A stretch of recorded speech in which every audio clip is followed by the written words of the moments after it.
Oh, it just yelled "go" at us. There's no more theme music. But hey, welcome back. Where you been? Oh, it's Yeah. us that have been gone. Yeah, this is Realities May Vary. He's Cody Gough. I'm Brian Noonan. We are back after a 2-week hiatus, which was only I thought was only going to be a 1-week hiatus. Well, I Me didn't even too. know if it was going to be a hiatus, but it started. Let's address this right away, Cody. Welcome back. First of all, you look fantastic. Thanks. You look like you got a haircut or something. You just look great. Just new gel. New gel. Yeah, the product. Good. It's not your product isn't messed up in the supply chain anywhere. It's not sitting off the coast of LA at one of the many cargo ships waiting to come aground. No, but apparently Eggo thick and fluffy waffles are, because there weren't any at the Jewel that I just got back from. Very upsetting. You know what else is not available? Equal. My wife has had me. Debbie uses Equal, and I can find French vanilla Equal or the big jumbo sacks of Equal. But a box of the little packets. Uh-oh. I've been to about 3 different Jewels. I got to fix my hair. Been to about 3 different Jewels. I've been to some Walmarts, and not working. Cannot find it.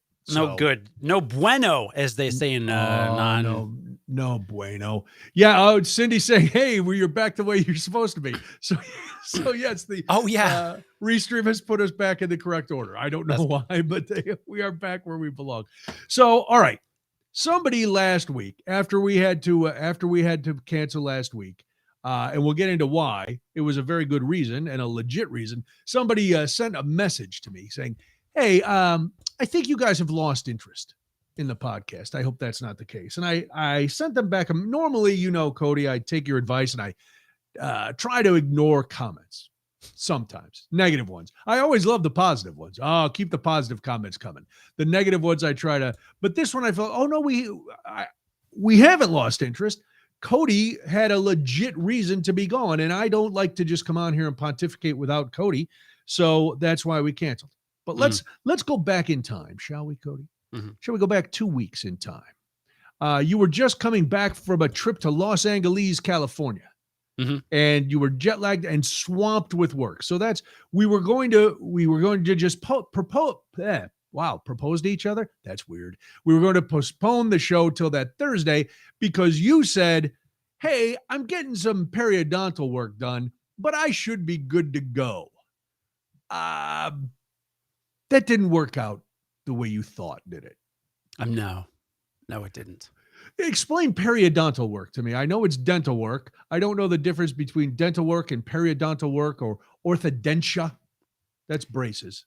To be fair, this was partially my fault for not researching independently the surgery, but it was all. I'm not happy with my periodontist. I'm very annoyed. What happened? Well, my there's a whole saga with dental stuff that I won't get into that doesn't matter. But anyway, this dentist is like, you got to go to this periodontist and you got to get a gum graft because one of your gums is way receded and you don't want to lose a tooth. And this gum's been receded for years. It's forever. Like, right. It's not hanging by a thread by any means. It's big tooth. It's sitting in there. But it's like, all right, fine. Well, my last dentist said, maybe you want to look into this. I've known for a while. May I ask, is it one of your incisors? Mm-hmm. I was told that the incisor on my left, or the gum on my left incisor was receding, has to be 35 years ago. Mm-hmm. Tooth is still there. Yeah. But go on with your tale. Well, if you ever decide to get periodontal surgery, plan on more time than my periodontist told me. Because I asked him, he's like, okay, we should do this gum graft. I'm like, okay, cool. How about like these 9 other teeth that my dentist now apparently is concerned about? He's like, no, that's all stupid. So I don't like my dentist or my periodontist. I'm very unhappy with both. I had a great dentist. I went to Oz Park Family Dental in Lincoln Park in Chicago, and he was, oh my God, he changed. I mean, the guy, it was just unbelievable. Really? Next level. I looked forward to going to the dentist every 6 months. I mean, like, he was just on every his game. 6 months you go to the dentist? Mm-hmm. I did. Wow. Well, I'm diabetic, so they got to make sure because what happens is a lot of your diseases, teeth aren't made of sugar. Is that? Well, they got to make sure about that. But definitely dentist canoe, Mike. That is true. No, what happens with a lot of disease and stuff become from chronic inflammation. If you have anything wrong with your, I interviewed aging researcher on my show a few weeks ago, and he talked about how when you're young, you get a cut or something, you're really good at acute inflammation. Quick little inflammation, fix yourself up, you're good to go. Chronic inflammation, over a long period of time is where like you get complications and you get like infections and you get sick, and it's bad. It's just a thing that happens more as people get older, generally anyway. It's just a fact of life, and it's whatever. But anyway, because I'm diabetic and because that kind of thing can start in the mouth, like it can lead to further complications and other problems, health-wise, with the whole body. So it's just, it's good to go every 6 months, a year, whatever, just make sure you're good to go.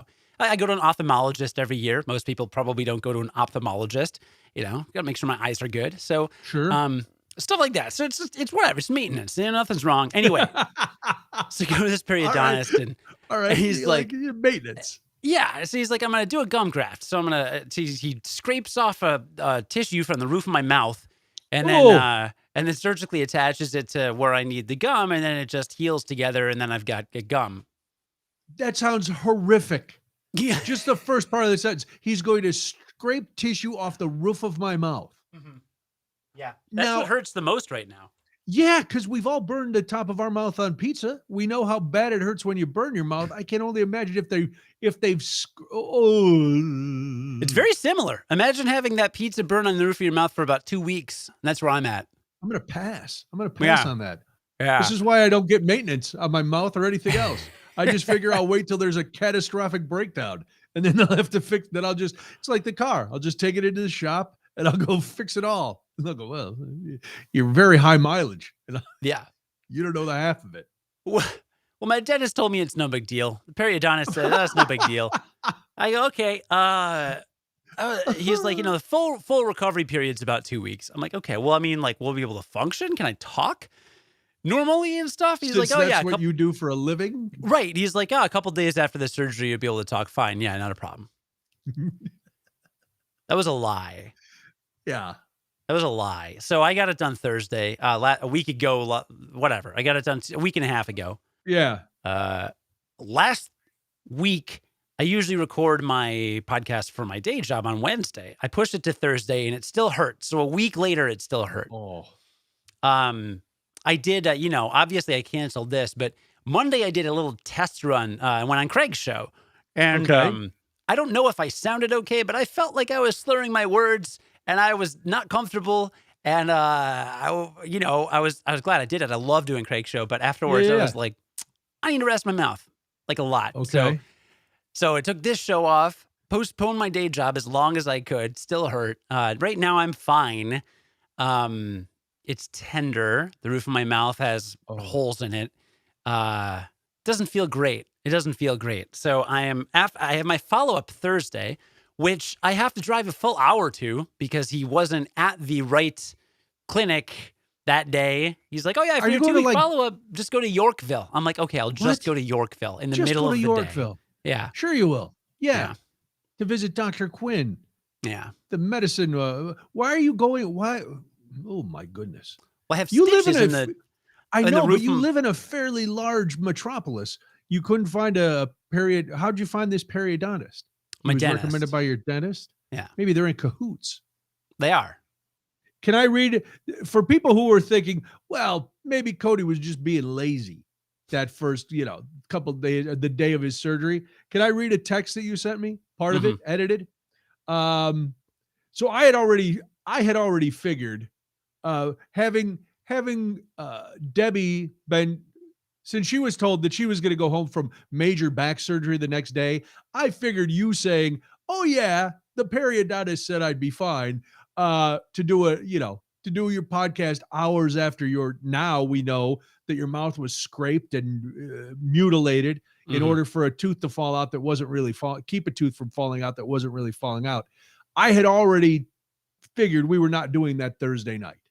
That Smart. we were just going to move on. And you said, by the way, my mouth has been bleeding for 11 hours and I can't even speak. I think there were some expletives in there, weren't there? There were expletives in a number of your texts, which I understood. because the FCC doesn't monitor our texts yet, so we can use whatever language we want. But I just heard my mouth was or I read my mouth is bleeding for 11 hours. Like, oh, he's never going to talk again. This is horrific. Whose mouth bleeds for 11 hours and they're still alive? I really literally did. I had to change out gauze pads on the top of my mouth every 30 minutes. And every time I pulled it out, it was like we're not going to go there. Oh man, that would have been so gross and so inappropriate. I'm not going to say what I was going to say, but I bet you can guess. I'm guessing, and it is awful. That's a cancel comment. That's right there. Awful comment. That to make. is horrific. Highly accurate, but an awful thing to say out loud. Just the most horrific thing to say out loud. Oh, Thankfully, God. You showed some restraint, which you are not known for. And yet you did. You showed that restraint. Thank goodness. So that was why we didn't do it the first week and why we didn't do it the second week, because Cody couldn't talk. And I asked, you were gracious enough for people who were, because some people do call our work ethic into question. And so you allowed me to post that picture of you last week. Your face, that's what looks much better. Your face looks its actual size today, and not double the size of a man who had his mouth butchered by some periodontal nightmare. Yeah. It's like swelled up like a golf ball on the left side. Now, had the tooth gotten loose or anything, or they just said, you know what you might want to do? You might want to slap that thing on there. No, the whole thing is idiotic. And it's so bad, I'm probably going to go back to my dentist in Chicago to figure out what's going on. Because last January, we're talking 20 months ago now, I went in. I think I might have talked about this. The bottom of my mouth was kind of swelled up. And I go into my dentist and he said, oh, you got a bacterial infection. I got to send you to an endodontist. And I go to the endodontist. Who's a whatness? I don't even know what that is. I don't either. I don't even know. I've never heard that. Let's Google it. Endodontist. An endodontist. Well, we know an endocrinologist is about blood, right? Mm-hmm. An endodontics is the dental specialty concerned with the study and treatment of the dental pulp. All right. Now that leads us to another question. What, in fact, is the dental pulp? I'm looking at a horrible graphic that's usually in a dentist's office right now. The gutta percha, the root tip, the removal of inflamed, infected tissue. Gross. Yeah. This says an endodontist is a specialist who focuses on performing root canals. Okay. Well, the dentist does multiple things. So, that's what he said. He was like, well, I might have to do a root canal, but first, let me send you to a periodontist because I don't know about the gum situation. So this is all in Chicago, like 2 years ago almost. All right. I've been over this, I think, on the show, so I don't want to belabor it, but I go to the periodontist. He says, well, I can't really do anything until you get your bottom retainer out. I've had a bottom retainer permanent for 15 years from when I had braces. So he sends me to an orthodontist. Go to the orthodontist. The orthodontist says, well, half the time I take out the bottom brace, everything's fine. The other half of the time I take out the brace, everything starts moving around right away. I'm like, well, right away, like instantaneously, like you pop it out and your teeth immediately, you're a jack-o'-lantern 5 minutes later. Yeah. All right. So I don't seem to have a choice. So I get the bottom retainer out. Love the orthodontist. I believe I was supposed to go back to the periodontist then, and then COVID happened. Now, when I talked to both the periodontist and the endodontist, they said this thing that you've got, this like infection, whatever it was, it's fine now. It's in recession, but it is high priority. You must get it fixed immediately. Wow. That sounds drastic. When I went to my new dentist, let's say a couple months ago, it's the first time I've been to a dentist in a year because COVID. So finally I find a dentist out here in, the suburbs, and I go to the dentist and I was like, hey, here's the story. I got sent around and they said there's this problem. So he looks at my teeth. He goes, well, I don't see anything, but you got to get a gum graft on like 11 of your teeth. I'm like, 11 of your teeth. Or something crazy. He's like, all your gums. He was an asshole. I really didn't like the guy. His terrible bedside manner. He's like, yeah, you got, your teeth are really bad and they're all receding. And I was like, okay. All right. He's like, I gotta do a deep clean today. I was like, what the hell is a deep? He's like, I'm gonna like peel your gums back. Oh, those are the worst. Yeah. Yeah. So I'm like, they dig under there. They get that deep clean. Yeah, so he does that same day. He does that again, the other half of my teeth, like a couple days later. Then he sends me to then he's like, okay, well, you're good to go to the periodontist now, and get all your teeth fixed. And I was like, my last dentist told me that that like your gums can start to recede, but if you start to take really good care of them, brush and floss, then your gums kind of grow back. They kind of unrecede. They just supersede. What do they do? What's the opposite of recede? They seed? Inseed. They inseed. They inseed. They upseed. They exseed. They precede. They spill their seed. They plant some seeds for sure. Sure. They spread their seed. A lot of seeding to do. They spread their seed. Yeah, your gums will spread their seed. Oh my! Then you'll have a lot of baby teeth. Good morning.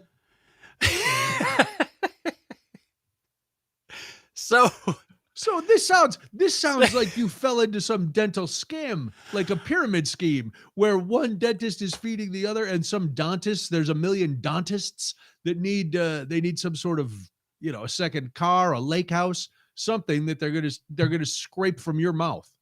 I don't know. I go to the periodontist and then I'm like, the dentist said I've got to get all these grafts. He's like, no, just this one. I tell him about the endodontist thing. He's like, I don't see anything. I'm just going to graft this one thing. But he's not nice about it. He sits down. He doesn't say hi. He's not like, how you doing? He just kind of does it. During the surgery, when he was, scraping off my mouth and reattaching it, my right side of my jaw was in so much pain because he was just pulling it down like a hook, like his hand was like Captain Hook, and he was just like pulling it down. And I yelled out like 3 times, not because of the part that he was actually cutting out, but because of just him like sucking at life. He was trying to get you to have a what do they call those jaws that just unhinge? Like some sort of mantis. I'm not going to say his name because I still have my follow-up and I don't want to make anybody mad, but I will be writing a 2-star Yelp review, I've decided. A 2-star? Yeah. I love that you're being a Karen and you're taking to Yelp.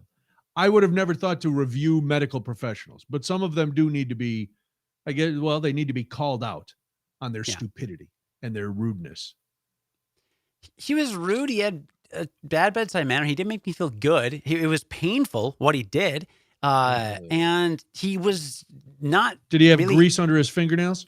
Probably. He was not accurate either about, the recovery period. It's just like, come on, dude. That's awful. Well, I'm glad you're better now. Do your teeth feel more secure? Does your gum, did they bring the gum all the way down to the tip of your teeth like Eric Trump? So you're all gums and no teeth? No, I've only looked at it like once. It looks pretty good. It feels fine. It feels kind of a little weird, but the roof of my mouth I want to heal faster because I still, Now, how you had to be, 1, in a tremendous amount of pain. 2, a little terrifying. You have an infant son in your home who's used to seeing his dad in a relatively good mood. Did your distorted face scare your child? He knew something was wrong right away. Yeah. Especially because one time he playfully slapped you in the face and then you almost murdered him. Did that happen? Well, it should have happened. If it didn't happen, it sounds like it could have. He's a bruiser. His 1-year checkup was today. Oh, really? Yeah. Did he drive himself? He did. He drove himself. Clean bill of health, height and weight, good. 93rd percentile. A giant baby. He is not a dainty little man. He is a strapping young boy. He doesn't. If he were to get into a row with some other 1-year-olds, I think he'd be okay. Mm-hmm. I think he could hold his own. He has a kind disposition, though, so that wouldn't serve him well in a fight. But other than that, I think he'd be, he'd be fine. I think he'll do all right. But so he knew something was wrong. Did he stay away from you, or did he still come up to you and just go? Ugh? Especially when you're bleeding for 11 hours. I don't think children like to see their father bleed for 11 hours. Well, I was laying down like Marlon Brando in The Godfather. That's not a Marlon Brando impression, by the way. Much like me when I first met you, he shows his affection by slapping you in the face. Right. And you made me stop doing that pretty quickly. I did, because my perio-ortho endocrinologist dentists all said that was bad for my choppers. and I don't like, this is the moneymaker. This big hole is where the money is made. Big hole. This big hole right in the middle of my face. The mouth hole. That's where things happen. Which doesn't sound, now that I said it out loud, it really sounds horrible. Yeah, no, don't like do I may that. be working a truck stop later. And that doesn't sound good either. Yes, well, this is good. And here, this is dental breaking news. Literally, and I'm using the term correctly, literally the moment before you came on, I get a text from my mom. Now, I spoke to my mom last night. Wait, like 25 minutes ago? Yep, 25 minutes ago. Okay. Honest to God, right before, I'm sitting here. I had turned my camera. I was waiting for you. And a text comes through. And I look at it, and it's from my mom. Hey, she sends it to me and all my brothers. I'm on my way to being able to have a chewable dinner with you. I had 3 teeth extracted today. I'm like, what? So I guess she's getting a bridge done, but she had 3 teeth extracted today. Again, I spoke to her last night at dinner time. So less than 18 hours, I'm guessing, from this major dental procedure. Hey, Mom, what's going on? Nothing here. Just was calling to see how Debbie was. Okay, everything all right? Yep. No mention. And I don't think this was spur of the moment. It's not like she was walking through the Jewel and bought an Almond Joy. It's, it's like you plan this thing out in advance. Like, hey, I'm getting 3 teeth extracted tomorrow. So I don't know if she drove herself. I don't know. I know none of us drove her. I don't know how she got there. I don't know how much they doped her up to take out the teeth. Who knows? Could have been 3, could have been 80. I have no idea. She's not very forthcoming with the information. So it was just a weird tie-in with your dental story and this breaking dental news. How many operations does she do that she just doesn't mention? Most things she doesn't tell us about. And then she talks about them like we know what she's talking about. Like, if she hadn't sent this text, next time I talked to her, she'd go, oh yeah, well, when I went and had my teeth extracted, I went, what? What are you talking about? Well, yeah, I had 3 teeth extracted. Like everybody has 3 teeth extracted, and it's just run of the mill, an average Tuesday. So yeah, she does a lot of things. Well, because she doesn't want us to give our opinions on anything. She wants to do it all herself. And then it's just, I mean, that's fair. Who wants opinions? Yeah, nobody wants people telling you what to do. So I called. Now, I had helped her schedule her booster. So I called last night. I returned her call, and we're talking, and she's coughing like a lunatic. And she's never smoked, but she's coughing like she smokes a pack a day. And I go, Mom, what's the deal with that cough? I've had it for about a week. Oh, really? Did you get her checked out? No, I just took some cough medicine. Okay. Maybe you should go get a COVID test. Why would I do that? I've had 2 shots in the booster. And I was like, well, because 2 people I know have had breakthrough cases. Well, I got the flu shot. That's probably it. No, that's probably not it. You got the flu shot 2 weeks ago. So I don't know what's going on. All right, well, I'll think about it, which means shut up. I'm not going to think about it. So, okay, that's fine. Listen, hey, I got people healing in my own house. I can't worry about everybody's mental status. I got you with a giant mouth. I got people I know getting COVID. I got a wife with a gross scar on her back. How is she? Who knows? You know what? I could only be a compassionate caretaker for a month. And then I punched out. I'm done. No, hasn't it only been like 3 weeks? It's been a month. A full month already? Yeah, well, a month and 3 days. I did pretty good. Wow. I did pretty good. She's doing well. She's very mobile. She's now basically told us that she doesn't need any help from anybody. She still can't bend over or pick things up. But I saw her move something with her toes and then sit down in a chair and pick it up. She's crafty. That's the thing. She wants to be independent, so she's figuring out these ways to do it. And she's, I don't know how people become addicted to opioids, because they're very hard to get legally and with actual prescriptions. They are very, very hard to get. So I don't know where these ragamuffins are getting them on the streets and getting high off them. because they've weaned her down like 3 different kinds. And every time it's been a nightmare. I have to drive up to the doctor's office, get the prescription. That's fine. Then I take it to the pharmacy. Okay. Then the pharmacy calls and goes, we can't give you that many pills. And I'm like, well, the doctor is the one who prescribed them. Well, insurance isn't going to cover them. Okay. I think I told you last time, they said, well, you don't want to pay cash. And it was like $40. And I paid the cash. This last time they were like, no, insurance won't do it. And Debbie drew the line. She's like, no, we're not paying. We're going to call and see. So it was a big rigmarole, but don't tell anybody. So this last dose she's on, because she goes back to the doctor in a couple weeks. Last dose she's on is really low dose. And when I had my toe surgery a couple years ago, they give me pain medicine, and I don't take it because I know I will become one of those derelicts trying to score opioids. Sure. Oh yeah, I can't wait. That's what because pot worked so well for me. So now, so I can't wait to delve into the rest of the drug culture. So she, in the interim, when she was out of her old prescription and they were dickering over the new prescription, she was like, you have some upstairs from before and the date was fine. So she just used mine. And then they okayed her prescription. It's the exact same kind, low dose, whatever. And but she's doing okay. Some days, some days a little sore, some days not, but she's, remember all the problems you had with your dishwasher when you were getting your dishwasher? Mm-hmm. Mm-hmm. All right. So I told you we had to get a chair for Debbie. Yeah. To match her chair. No, we had to get a chair. We had to get a chair so she could sit in something supportive and comfortable. So we got the first recliner, the big recliner. But you were going to get a second one for you if you liked it.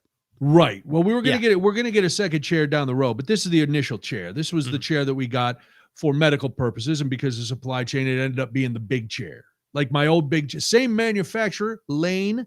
I paid full price. So I'm not, this is not a plug. I'm not endorsing anything, especially when you hear the rest of the story. So we got this giant chair. It came right on time. I was very happy with the furniture store. That's where I got the old one. I only have sat in this chair once in a month. Now, all the dogs and Debbie have sat in it a lot. But the one time I sat in it, I was like, man, this chair is not comfortable. And then we only had it for about 2 days, and it started making the most horrendous noises when you would recline it. In a horror movie, when a crypt opens and you hear that kind of thing, imagine that every time someone reclines in a chair. Halloween themed. Perfect. Sure, for this month. Yeah. But after that, it's going to be very annoying. And it also, I have to, because Debbie can't lean and recline it yet with the bar, so I have to do it. It takes me, I look like John Henry swinging the steel driving man. I have to get down, crouch, take both hands and push this thing while she's pushing with her arms to try to get it to kick out. It's insane. So it's making all this noise, and Debbie calls the furniture store. Now, weirdly, the salesman who I dealt with a week later does not work there anymore. Oh. Yes, that's a red. And this furniture place, we've gotten a ton of furniture from there. So I'm not going to bother with. I'm not going to get, it's not their fault. So Debbie calls and they're like, oh, well, okay, we're going to send this other company out and they're going to check it out. They're going to see what's up with your chair. So they came yesterday right before I got home. Debbie said the guy came in with his assistant and Debbie did it. And they're like, well, that's, there's springs under there. They're going to make some noise. And she's like, no, we had this exact chair. My husband sat in it for almost, 8 years, 9 years, and it was perfect. And it was silent. Mm-hmm. Well, all right. So I guess he flips it over and he takes the springs off. Then he flips it back up and he tells his assistant to get in the chair. And it's still making the noise, even though there's no springs anymore. It's like the phantom chair. It's the chair of the damned. It's just crying out that someone has been sitting in it and defiling it. So he's like, well, doesn't seem right. It's making this same sound with or without the springs. Okay, genius. So now we have to wait because, well, he tells Debbie, well, at the end of the day, I file my reports. And I'm like, man, this is very, very official sounding for a chair. Well, I file my reports, and then the store will get back to you within 5 to 7 business days to let you know what's going to happen. And I'm like, what should happen is they just send us a new chair, because this one is obviously defected. Defected? Yes, it defected. It defected from another country. It was in the Soviet. Yes, it was a Soviet block chair, and now it's over here, and it's just crying out from the horrors that it has witnessed in its early life. No, it's defective. Better there than China, I guess. Yeah, I would like to know if it did defect. So I don't know what's going to happen, but I know that I'm happy that I'm not the one sitting in it. Because now, Debbie and I could both sit in it and still not be at the weight limit of this chair. It's this Lane big man chair, and it's certified up to like 500 pounds. So, it gets some, you could come sit in it. You could sit on my lap. We could do a Christmas sketch. There's all kinds of things we could do in this chair and still not be anywhere near a reason for it to be making this sound. It sounds like we've put some sort of animal in the mechanism, and every time the chair reclines, the animal yells out. Wow. It's like to the point where I can be up here, and if I don't have any radio or anything on, and I can hear Debbie recline the chair. Wow. Yeah. So I don't know what's going on with the chair, but it did remind me of your dishwasher saga. That you and your daughter each checked it. Yes, that chair, Marta, the chair that I didn't check. I checked out the similar chair at the store. So the chair that came to my house is not the chair I sat in at the store, because the chair I sat in at the store looks the same, yet it was much more comfortable. You know why? Because 800 customers' asses had been plopped down in that chair. So it was all mushy and fantastic. So yes, my daughter sat in it, but like I said, the first 2 days, it was hard to push the lever. I still had to, I still was like, man, I wish I was doing kettlebell workouts, because I got to really, my chest, get this going. But it didn't make any sound. And then all of a sudden, one day, like 3 days in, it just decided to go.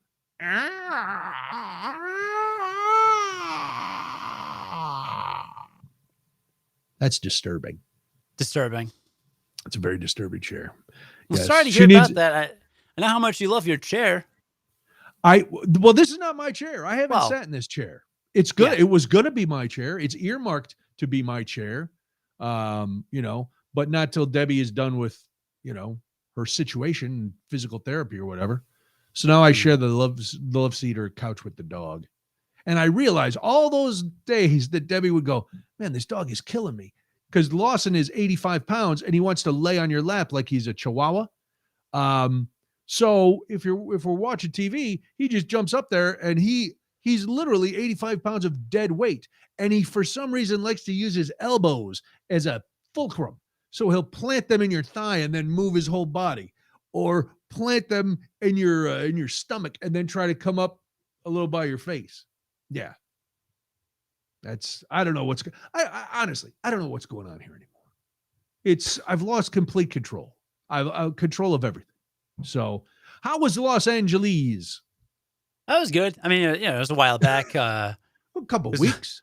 Couple of weeks back, but it was good. I had a very nice visit with my brother-in-law and his lovely wife and our niece, who's a tiny little baby girl, a few months younger than my son, who they played nice. Okay. They loved each other. Very nice. Like, we put them down together and they were like smiling at each other and like waving, and she can't quite walk yet. She's in the standing mode. Okay. Kind of stand if I pull myself up kind of thing. And so did your son mock her or knock her down? Nah, he was handing her little toys, and they were taking toys from each other. It was very cute.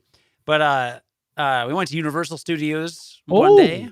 How did you enjoy it? Walked around. That was good. Harry Potter ride was great. I don't love rides. I really hate most rides. But they had a really cool Harry Potter ride, and it was pretty fantastic. I would like to go. I'd like to go to Universal in Florida for the big Harry Potter World. Yeah, because I'm a dork. Yeah, I mean, this Harry Potter one was pretty sweet, also. But The highlight for me was maybe might have been the Simpsons. Like they recreate all the Simpsons. Like we Oh, do they really? We ate at Krusty Burger. We drank at Moe's Tavern. I got a Dufftoberfest mug that I brought home. Nice. Yeah, it was. Went into the Quickie Mart. Yeah, that was fun. But that's really cool. Yeah, it was good. It was good. And the kids were good all day. They kind of put up with us, just walking around and being goofy. Well, there's a lot to see. There is. We went to the La Brea Tar Pits. Oh, how did you enjoy the tar pits? I enjoyed them as a person who's more science literate than I used to be. I don't think I would have enjoyed it 5 years ago, but I think I enjoyed it a lot now. It's cool to see. Did they still have the saber-toothed tiger in the little visitor center? I don't remember. They had a lot of little animatronic animals. Oh, this one was like a big stuffed giant saber-toothed tiger. Of course, this was 2021. Or no, 2001 last time I was there. So wow, 20 years. Yeah, things probably changed. The first time we went to Universal Studios, they had this restaurant, Marvel Mania.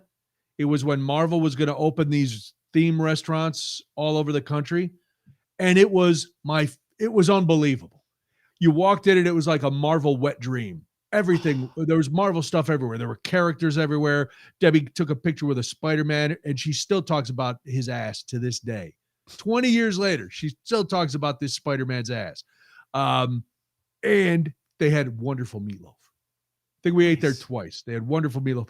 And they went out of business, and I wanted to get a set of their plates because they were white plates, and they had spider webs, the Spider-Man stuff, and it had Marvel Mania on a logo on the rim of the plates.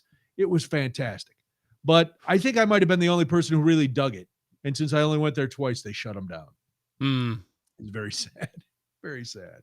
Well, for me, what was sad is the gigantic, like the size of half the entire park, the gigantic area under construction where I could see giant signs because they're working on Super Nintendo World.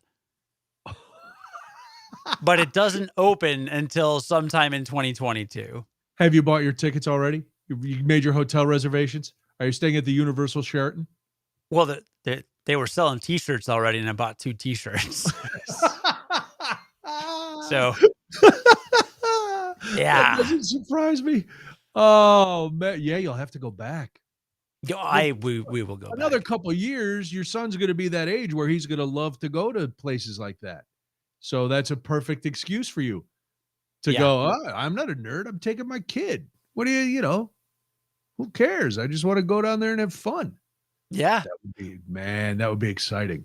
Well, he had some, it's funny. I don't remember what was really at the La Brea Tar Pits Museum because when we went in, when we got to the La Brea Tar Pits, this is around the time my son has decided at 13 months that his favorite thing to do is push the stroller. Oh, really? He doesn't want to ride in it? Nope. He just wants to push it, but he can't get behind it. So he stands to the side of it and kind of pushes. So you got to kind of steer. But man, we couldn't pick him up. We couldn't put him in it. He was so the museum, he just walked around in circles pushing this little stroller around. Kids, right? He's nuts. He's nuts. He's out of his mind. He's a fun Funyun. It was adorable. It was adorable. I got to tell you, the one thing I did really want to talk about from the trip, yes, was the beach. Oh, which one did you go to? Santa Monica, Huntington. We were staying in Playa Vista, so it was near there. Okay, so all right? You went to the beach. Went to the beach. You've been to the Pacific Ocean before, right? Yeah. Okay. Yeah. So what happened at the beach? Well, what happened leading up to the beach was my wife was so excited to bring him to the beach. Okay. Because she has seen babies first time at the beach. And sometimes, little kids. Do you remember Molly's first time at the beach? Seeing the ocean. Seeing the ocean. I remember the first time we took her to the beach in Michigan City to the Indiana Dunes. I remember that. I'm trying to think if she'd seen the ocean before we moved to LA, because we went right from the airport to the beach when I picked them up. I drove out with the dogs. They flew out a few days later, and I picked them up, and we went right to the beach. Wow. So that would have been, she was 3 at the time. So that might have been her first time seeing the ocean. Mm-hmm. Ocean. But you don't remember it being like magical? No. I mean, I remember her walking in the sand and looking at the waves and stuff and being excited, but there was nothing, we weren't Instagram people back then, Cody. It was a different time. It was a simpler time. Actually, everything in LA was in black and white. It was it was a long time ago. Wow.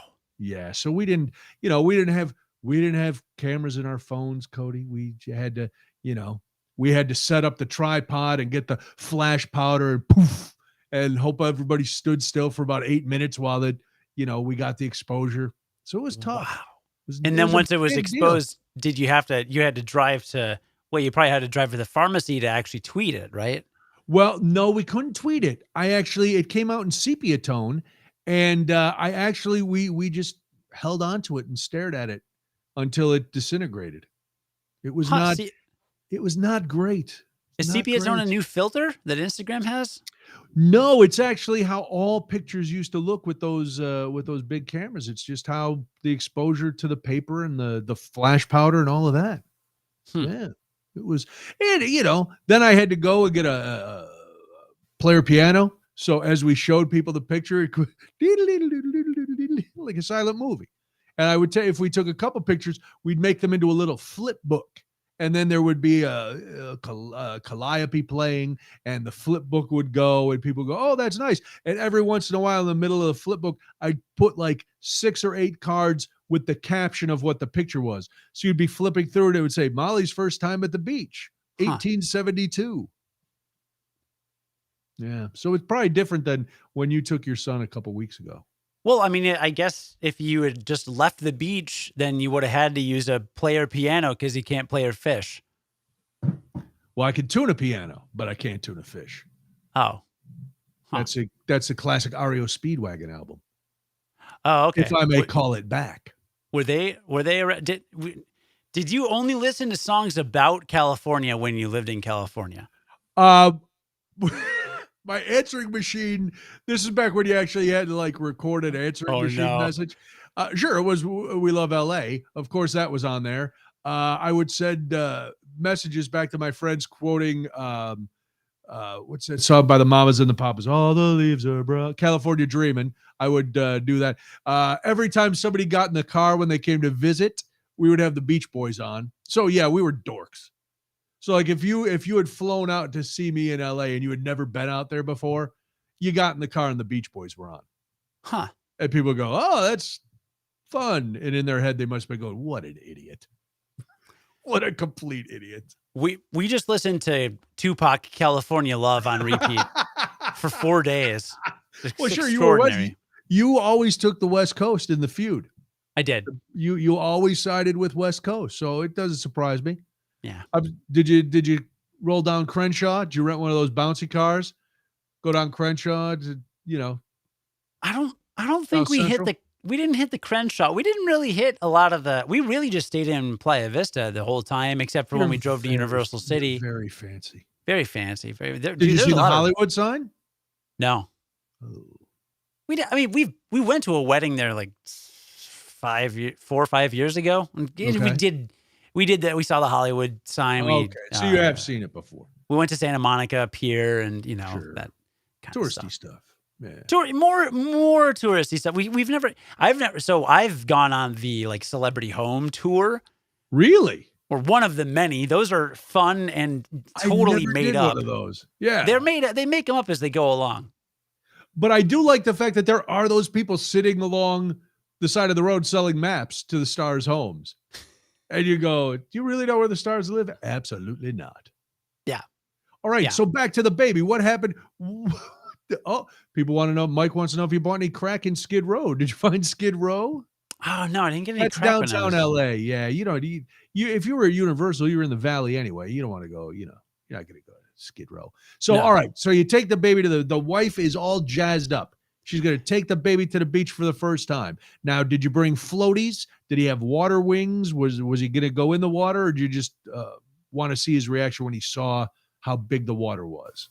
Probably a little bit of both. But you don't understand. I cannot overstate how excited my wife was to bring him to the beach. Okay. Like, the trip was effectively framed as, we're going to California so our son can see the ocean for the first time and we can see his reaction. And I guess we'll visit my brother too. Like, that's the level of excited she was. She was like, he's going to see the ocean and it's going to blow his mind and it's going to be the greatest moment of his life. And nothing will compare to this moment when he sees the ocean and he just can't process it. And he will be so happy and it's going to be the greatest thing. And then he and his little cousin, his baby cousin, can play in the sand and we'll put him in the water. And it's going to be the best day of one of the best days of our lives. I think this is what the expectation is. Can I just, I respect your wife immensely. You guys, she realizes your son is only a year old. Now, granted, he's advanced. I'm not trying to slight your son in any way. Very advanced. Yeah. I hold him in high esteem, but he is only one. So I don't know. What does he have to compare it to? The bathtub? True. But, you show him some things and he's I understand them. Yeah, sure. The wonder of nature. All right. So you go now. Does everybody come? Do the in-laws come? Is it a huge undertaking? Well, yeah, we did everything together that weekend. Okay. I mean, it was my brother-in-law, his wife and daughter. So the three of them and the three of us the whole time, pretty much, except for the tar pits. The tar pits we split off. They needed a day off from us, I think. So we get there. Parking's a nightmare. We find spots. We start walking. We do the trek. Like a quarter of a mile to get to the water, right? Because these beaches are wide. They're wide beaches. Very wide beaches. They're pretty populated, is California weather every day, cloudless, lots of smog, and 70. And did you just, the whole time you live there, does everyone just have to wear sunscreen all the time? Yeah. If you don't want, no, George Hamilton doesn't. You got to get that tan. You always have that little LA base tan. Don't people just constantly get skin cancer? Well, probably. Oh. But there's a lot of, fancy doctors in Beverly Hills that'll cut those melanomas right off you. Slice them right off so you can get back out there. I don't remember. I mean, I know we wore sunscreen. If we took Molly somewhere, we always had sunscreen on her. But yeah, so listen, Cody, it's a whole different lifestyle out there, man. Mm-hmm. You just chill. Nobody works. I don't know what. There's a lot of people, and nobody seems to be working. Everybody's hanging out. No one can park either. No, can't park, can't drive. No, yeah, I didn't mind people seemed okay at driving in our area, but not a single person between the lines in any parking lot we used. And it's just why are the lines here? It's a suggestion. The man can't tell you how to park. What are you, out of your mind? No chance. Outrageous. Everything is under construction all the time. I couldn't do it. I couldn't lather myself with sunscreen and have chemicals all over my body every day of my life that I want to go outside. There's all these little apartments with the little balconies and the sun is beating down on them. Yeah. And it's no one is going to use, you can go, people complain about Chicago winters. Right. You can't go outside. It's too cold. Well, come on. LA is every day it's too hot to go outside and be comfortable. No, that's not true. Okay. That's most days it's really, but as far as the sun goes, that was where I first saw and where we first got sun shields to put in the windshield of the car, because your car, if you parked your car outside, your steering wheel was 8,000 degrees. Mm. It was imagine just reaching into a pizza oven and trying to grab your pizza right out of there with just your bare hands. That's how it was trying to drive your car every day. And so there was this huge industry of these pop-out sunscreens. Oh, and I had one that popped out in two pieces and it had blue tiki guys on one side and the foil on the other. And it was supposed to keep your car cool. It didn't. It just turned your car to a baked potato. That's how they cook baked potatoes. You wrap them in foil and throw. So what you were doing was just trapping everything, because yes, you might have something in the windshield, but unless your car only has a windshield, the sun is coming in everywhere else. So you'd have to like bring a car cover everywhere you go. No, you can't do it. Adam in the chat saying more time loosening up than the actual water, because the water's 30 degrees. The Pacific Ocean is freezing. It's chilly and filled with sharks. Yeah, and no, oil. I got into my knees and I was like, this is nothing about this is fun. I'm going to go sit on the beach, I guess. Nothing about this is fun. Well, that was all right. You were there in early October. That is the fall in Los Angeles, which means it gets down to like 60 and people are in their down jackets. Yeah, that's fair. Yeah. They're like, oh, it's cold. So all right. So you go. We're building up. This had better be good. We trek down the beach. He's got his his water friendly Charmin diapers or whatever the hell. Oh, sure. So he doesn't absorb half the sea. Yeah. He's got the swim diaper. He's got a wetsuit.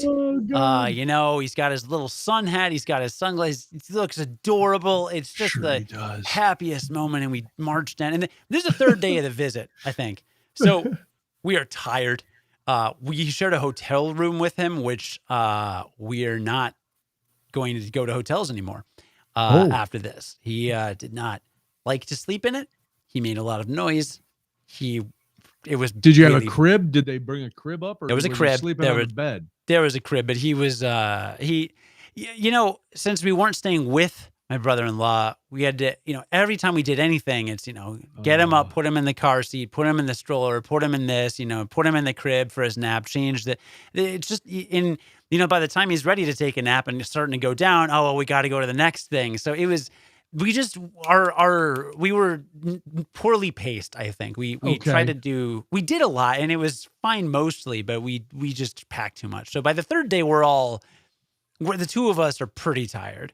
He's a little bit cranky, but he's very chipper most of the time during the day. Yeah. And he had just had a nap. And but we're gonna do this. We're gonna power through. We're gonna make this. So we get there and we set him down on the sand. And the second his feet touch the sand, he starts screaming like we had knifed him. Like agonizing scream. Immediately lifts. I mean, he just, he wants to get up, but he wants to get up. So we pick him up. What's wrong? It's just sand. We try to put him down. Again, he has nothing to compare that to. No. This was just putting him on the sand. This has nothing to do with the water. Yeah. Oh no, I know. When you said it's just sand, but I've seen him run around barefoot in your backyard and eat wood chips. So he seems outdoorsy. You'd think. I would think. So we set him down again, and we try to set him down, and he tucks his knees into his chest. He damn near did a gymnastics, like a flip kind of a thing with his feet straight up above his head. This kid, the sand was literally lava. The sand was absolutely lava. And if you even put him near the sand, he would scream like it was the worst thing that's ever happened in his life. Oh my God. So fortunately they had a little tent and he had brought a couple my brother-in-law brought a couple wakeboards. And so he put a wakeboard down. We put him on the wakeboard. He's happy as a clam. He's running up and down the wakeboard, will not step off the wakeboard. No, why would he? That's horrors out there. Just standing on this board. Now he did kind of squat down and he put his hand in the sand and he kind of, pushed it around a little bit. Okay. But the second his feet touched it, he lost his mind.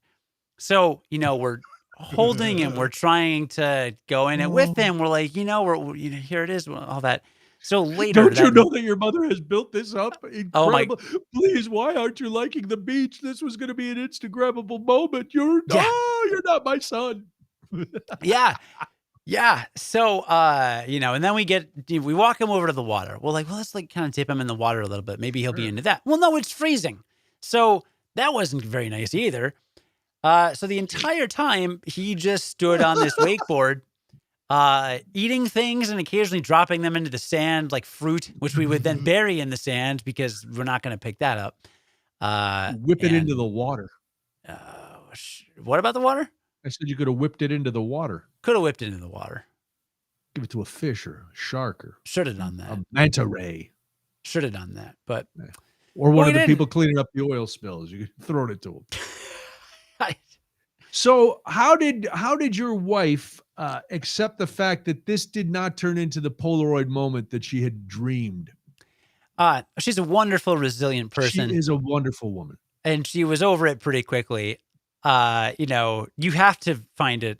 Because I had joked on the way there. And I'm like, we're all very exhausted. And I'm like, oh God. And the hotel was crappy. The service was quite bad. At one point I went over to the window to open it, and it was one of those pull, chains. Yeah. And I pulled it a couple of times. Bless you. Excuse me. Thank you.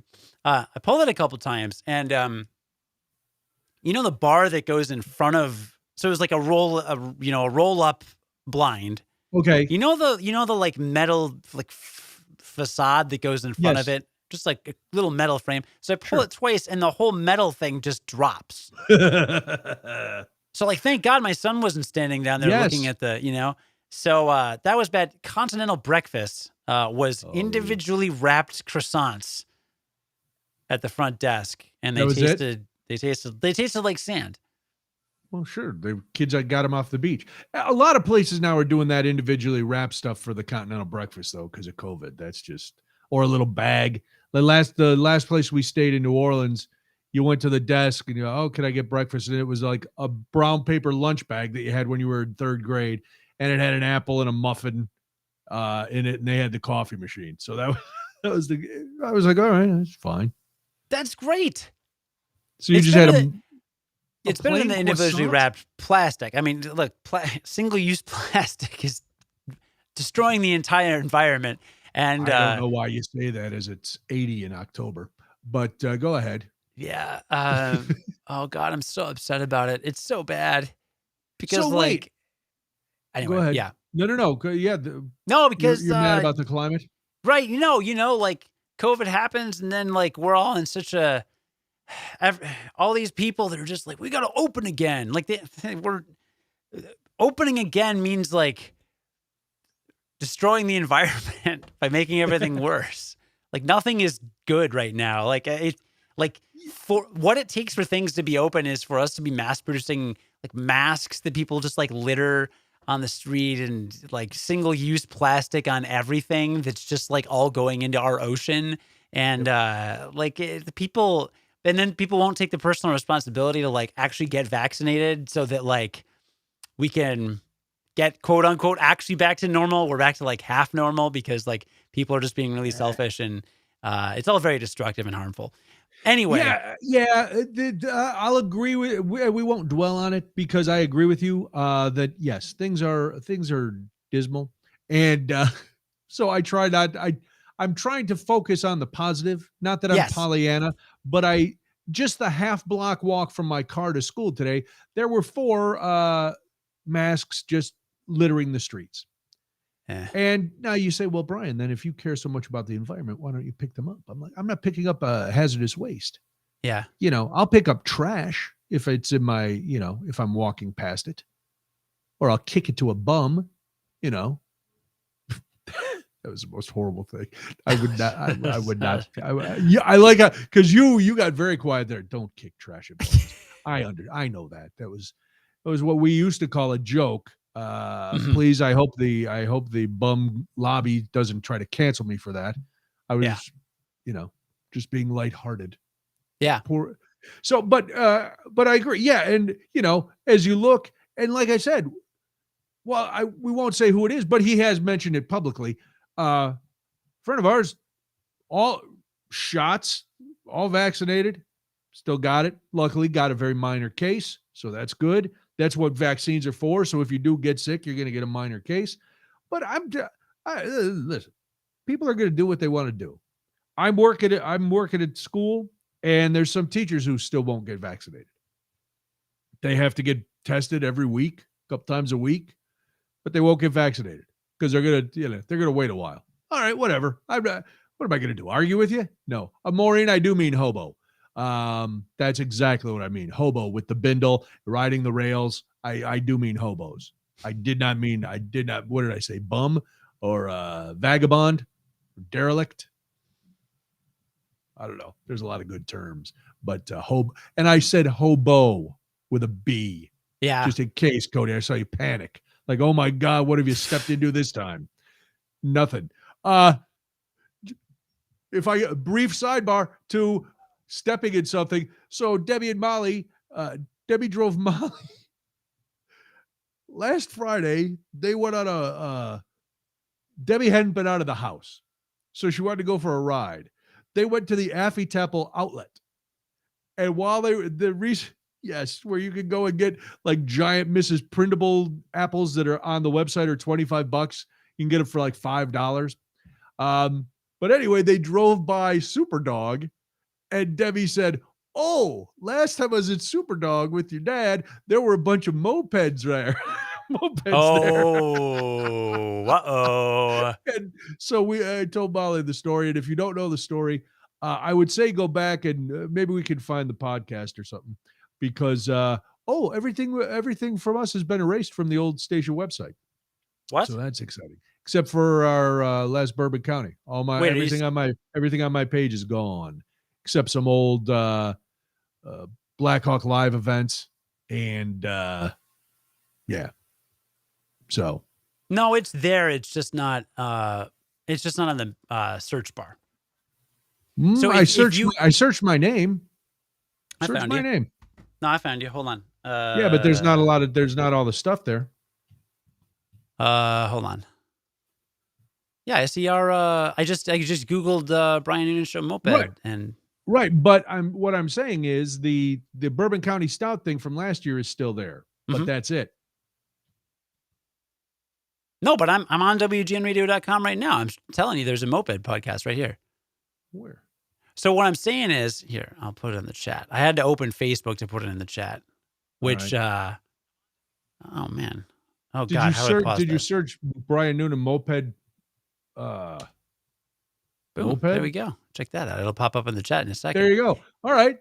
Yeah. What on, so no, we shouldn't play that again, because that got us into all sorts of hot water. Well, we're not going to play it, but Brian made a bunch of jokes about moped riders, which was very funny.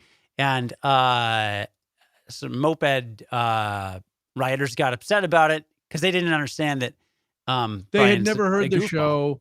Right. Yeah, they had never heard the show. Somebody got wind of it. It became a thing. This was pre-cancel, except I was getting horrible messages on Facebook and stuff. There was calls of it got really ugly. And then I had a very nice messenger exchange with someone from the moped organization. I explained that, the show is just hyperbole and exaggeration and for comedic effect, but it got really ugly. Like there were people going, "Oh, well, why don't we just call you a pedophile?" And so that, it got really, really scary. And so that was I think that was the last time I was at Superdog, just because I've been afraid to go back, because if I don't want to offend anybody else. So I just put in the chat, if you go to my bio on it's WGNradio.com/author/Trib Cody Gough. That was when we were part of Tribune, is when they made. I just put a link in the I put a link in the Facebook page. But so here, let me explain real quick. The way WordPress is structured is WGNradio.com is powered by WordPress. WordPress is a website host that hosts zillions of websites. It's a whole engine. It's a way of indexing sites. It's just a website host. So the way WordPress works is everybody on the back end, when you log in on the private stuff, you get your own username. Right. And whenever you get your own username, whenever a post goes up, let's say on WGNradio.com, there will be a user associated with that post. So if you go to, some will be Anna Devante's posts when I'm on the front page. Some will be posted by Bob Stroud or John Williams or whoever it is. Well, back in the day, since we've started WGN 75 years ago. They assigned me the username Trib Cody Gough, because Tribune Cody Gough, and that's still on the site. And because it's on the site, if you go to my author page, that's automatically gives you an index of every post that I've ever made, and those are pretty much all Brian Noonan Show posts. So if you go to my bio, then it'll show all these different things. But then there's also categories that you can categorize a post on the site. If you look at all these posts on the site, they say Brian Noonan because they're in the category Brian Noonan.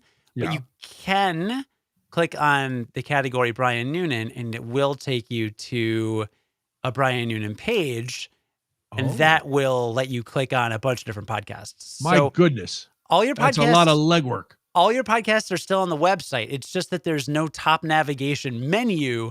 Like they don't have you under like hosts drop down, click here to go to Brian. But if you Google Brian Noonan WGN Radio, you can either click on my name or on Brian Noonan to find all of his podcasts. Because let's be honest, Brian, they don't have the time or the energy to delete all of them. That's probably true. I had a bunch of stuff that you had shared with me. So I think it was the first week that you were not there. I put up an old out of context quote thing. A month's worth, one of the combination or things that you would do at the end of the month. Yeah, culminating a month of out of context quotes. It was very funny. Man, I forgot how good you used to be at production.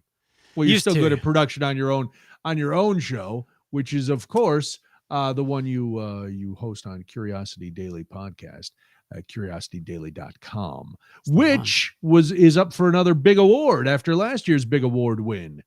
Did we win the Discover Pods award? Did you? I know the voting was up last week, wasn't it? Yeah, I think it was supposed to be announced yesterday, but I haven't seen it. God, could you have won again? What does it say? Announcing the win. I don't think we won. Rats. Shark Week podcast win. Yeah, we was fine. Shark Week podcasts. Oh, Ologies won. Of course they did. Yeah, it's whatever. No, we lost. It's fine. Oh, sorry. Most podcast awards are garbage. Except the time you win it. Except when we win. That is fantastic. I want to go back to the sand thing. Yes, let's go back because does he have any aversion to other textures? No, here's what. So Christine mentioned in the chat, my daughter was like that with grass, would not stand on it. So that is related, actually. It turns out my wife did some Googling after this tremendously catastrophic experience at the beach. It turns out that little bibbies have all these little nerve endings on their toes and their feet, and their brains get overwhelmed by the overload of information. Oh, really? Because they can't filter it out or process it. And that's why my son was the same way. He didn't like to play in the grass at first. He might crawl around, but he didn't like to stand and walk in it. And he was kind of a little iffy. But then as he got used to it, he got acclimated. And so that is normal. And it is very normal for many babies to hate sand, which could have been brought to our attention. Yeah, might have Googled that prior. A little earlier, but lesson learned. So don't be too excited about bringing a baby to the beach for the first time if they're a year old. May I make a suggestion? This is what, as I'm thinking back, and I can see the pictures in my head that we took at the dunes, Molly had on those little like water shoes. So while she was walking on the beach, her feet were not in the sand. And I know that kind of defeats the purpose of being in the sand, but it also allows them to walk in the water and not step on a shell and, all that stuff. Mm-hmm. Did I ever tell you one time we were on Cape Cod, I stepped on a horseshoe crab? You ever seen a horseshoe crab? Mm-hmm. They're all spiky on the back. They look like a horseshoe, solid, with solid spines on the back. And I was a youngster and I walked in there barefoot and it was horrendous. So what you're saying is you have to move to the beach. Is that what we got from that conversation? So that your son will get used to walking in the sand, you are going to move to Playa del Rey. We got a baseball diamond at the park 4 doors down from my house. Let's go there. You can always just get him a sandbox too. No, then I gotta pay for that. I'll just do the baseball diamond. I don't want sand all over my backyard. Well, I know you got a nice backyard, and I mean in your house. A sandbox in my house? No, you got a nice backyard at your house. I wasn't talking about your actual backyard. Oh, no, not like Spider-Man. Like your butt. Yeah, Yeah, like my Spider-Man. I don't have like a butt Spider-Man. Yeah, I don't know. Nobody had a butt like Spider-Man, Hmm. according to Debbie. There's absolutely no one imaginable has a butt like Spider-Man. What did you do while I was gone? What did I do? What didn't I do while you were gone, Cody? Everything. I did it all. No, nothing. Here's two things. I almost punched a fourth grader in the face the other day. Okay, well, that's normal-ish. That for is you. it is Specifically. It's normal for the old me. The new me showed restraint and did not punch this fourth grader. Fourth grader actually got in my face and screamed at the top of his lungs, "You suck!" This was after he had screamed at me on Wednesday, and was forced to apologize by the principal. He didn't put a lot into it. I didn't believe the apology, for good reason, because his behavior did not change at all. So he yelled, "You suck," and my blood boiled. Like I saw red, because if he had been 10 years older, things would have happened. He'd have been 20 years old. I don't know what would have happened, but something.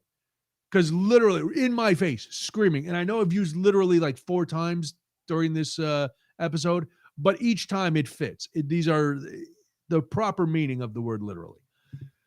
So I walk away, and I said, I'm in this room with another teacher, and I said to her, text the principal, he's got to go. I'm not having a kid yell, "You suck," while we're in class in front of the other kids, because that doesn't set a good example. Doesn't set you up as a bastion of respect when a 10-year-old is telling you suck at the top of his lungs and everybody hears it.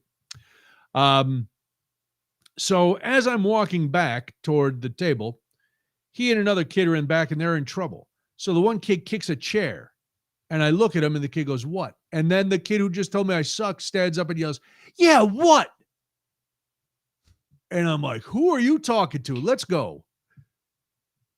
Long story short, nothing really happens to the kid. But you know me, Cody. Is there anybody who can hold a grudge better than me? Maybe the Hatfields and McCoys. We'll give them an edge. Hold a grudge better than you. Nothing comes to mind. I was going to say, you're going to have to think long and hard to find somebody who can hold a grudge better than me. And you've actually witnessed some of my grudges. So I'm not to be trifled with when it comes to grudge holding. Mm-hmm. So here's the plan. I can't do anything for a decade. I got to wait. I got to wait this kid out and keep tabs on him. And in 10 years, he may be a doctor. He may be a construction worker. He may be a derelict. Whatever he is, one day he will be living his life, and an old man is going to walk up behind him and swing a walker with all his feeble might and knock his ass to the ground and just stand over him, and in that weak old man voice go, "Who sucks now?" And then just hobble away. So, if nothing else, I have a reason to live for the next 10 years. Is to hunt this kid down. I mean, I may forgive, but I never forget. But you destroy hecklers at your shows, right? So can't you give him a zinger in the middle of class sometime coming up soon? Maybe when the other teacher isn't around. Just own him in front of all his friends. Well, the problem would be, one, I don't think they get it. They're not quick on the uptake. So it'd be wasted. Yeah. I did though, after I was so upset with this kid, and I took him, I found the assistant principal, and I told her what had happened, and she was like, "Okay, why don't you go up?" This was at 2:45 on Friday, so nothing's getting done. Go up and get his stuff. And he's going to stay here with me. Go get his stuff, and we'll wait, and we'll talk to his mom when she comes to pick him up. I'm like, fine. Well, his lackey, his toady, the one who also kicked the chair and had been acting up, was in there. And I storm into the room, and I just look at this 10-year-old, and I go, "You're next." And then I got then I got the other kid's stuff. And this kid's eyes got as big as soup bowls. He's like, and that was all I said to him. You're next. And he saw me gather up the other kids' stuff, and I left. And I go back up at the end of the day, and he didn't want to leave now because he knew he was going to be in trouble too. So he's like walking along, dragging his backpack, and I'm like, "What's going on?" I don't know. And so the other teacher, talked to his dad too. So there was, but now I haven't been back. I haven't been back in that room since Friday. So because I was in preschool and then kindergarten in 2nd grade. So it's been fun. But I did go see Kiss on Saturday. What? Yup. I wanted the best. I got the best. The hottest band in the world, Kiss. You heard it. They rescheduled it that fast? Yes, they did. COVID be damned. Even though one of their guitar techs just died from COVID. Oh. So that's not good. But, and of course, every day in October has been above normal temperatures, except for Saturday. Saturday was the day it got chilly at night. It was beautiful during the day, got a little chilly at night. I had never been to an outdoor concert this late in the year, because normally when I go to the First Midwest Bank Amphitheater or whatever it's called now down in Tinley Park, it's the middle of the summer. Mm-hmm. So one, it stays light longer. It's warmer. It's a big party. This time, people are in their winter coats. There's people wrapped in blankets, stocking caps on. And then some people dressed as members of Kiss. This one guy, if you go to my Facebook page, I posted a couple pictures. They paid, they're trying to get money out of you wherever they can. First of all, I got these tickets because they were $20. That was it. I asked you if you wanted to go when they went on sale, because Ticketmaster was doing this, hey, welcome back special. And they had about 10, 15 concerts where you could get lawn seats for $20. And I'll see anybody for $20. I don't care. You could be doing a puppet show and I'll $20. I'll sit on the grass, have a couple beers in the parking lot, wander in, pretend I'm 13 again. It's going to be great. So sounds good to me. Yeah, but now they're trying to get money out of everything. So they have this little bar area off to the side for people who are coming in to like sit on the lawn or sit in the regular seats. And it's $20, basically a $20 cover, because you still have to buy all your beer and stuff in there. But they're like, oh, but there's private bathrooms. I'm like, for $20, I'll pee on the grass. I'm not going to worry about that. But these two guys, one dressed like Gene, one dressed like Peter Criss, and then the Peter Criss's son dressed as Ace. He was probably 6 or 7. They were in the VIP. They were in the special bar area. And my buddy was like, oh, can we get a picture? And while they're getting duded up, because Gene was having some trouble or with his choker, his dog collar had gotten caught in his bad wig. And at one point, here's this, it's like seeing, being at Disney World and having Goofy takes his head off. So Gene, and he was, let's just say that this Gene was more portly and much shorter and more portly than Gene Simmons at any stage of his career. He had quite a punch, if I may put it delicately. Well, at one point, he's trying to get his dog collar on, and he has to take his whole giant wig off with the samurai knot on top. And there's, a little bit of hair, and it's all gray, and he's balding, and and I'm like, there's a part of me that's like, dude, I admire your commitment to the bit, to being a fan of Kiss, but at some point, you got to be dressed like this all night. All night. And you got your dog collars having problems. And then the Peter Criss guy was but there was a really hot Paul Stanley woman. She was with 3 other people. Their makeup was really good. They didn't have costumes on, but she had done half her face. And she had the star like Paul Stanley. And she was, yeah. Because there were some, I saw a couple people with really good makeup, and then you saw people who just stopped at Party City and got one of those black makeup markers and tried to draw a star on their eye. Mm-hmm. It was like, that's bad. That's not good. But the show itself, they had a rock and roll artist as an opener because they fired David Lee Roth. There was a beef between David Lee Roth and Gene Simmons. Gene said David Lee Roth was over the hill. So they fired David Lee Roth as their opening act. And they brought in this guy, the rock and roll artist. And I laughed insanely when I heard the term rock and roll artist was going to open for Kiss.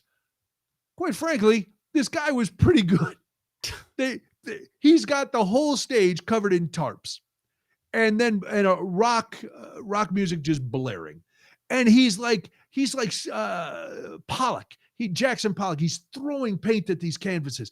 And yet, when he flips them over, there's a picture. And you're like, whoa, this is pretty cool. He did one of John Lennon. He like does them and they're upside down and then he spins them around and they're right side up. And you go, oh my God, that's John Lennon. He finished with one that ended up being Kiss. But he was, between each painting, he'd go, oh, I feel like he's working the crowd like he's a big rock star. And I'm like, dude, you're a crazy cool painter. Not really a rock star, but it was fine. Wait, were they playing rock music while this happened? Like a soundtrack. Yeah, it was, like you turned on the classic rock channel and this guy painted to it. Okay, that's all right.